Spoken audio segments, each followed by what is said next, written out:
Once your artichokes are done steaming, put them on a plate. Then you can get to making your dipping sauce.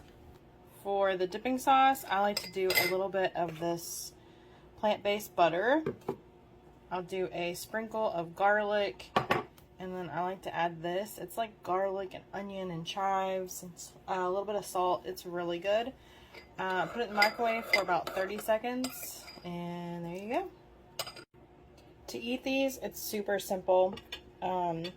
Just pick a leaf, dip it, and then bite onto it and scrape your teeth along.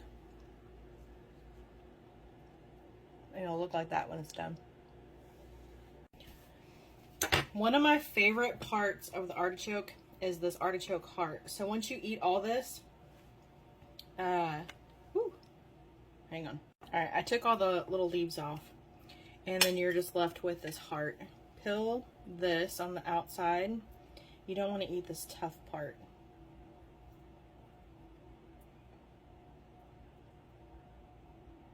And it is so stinking hot.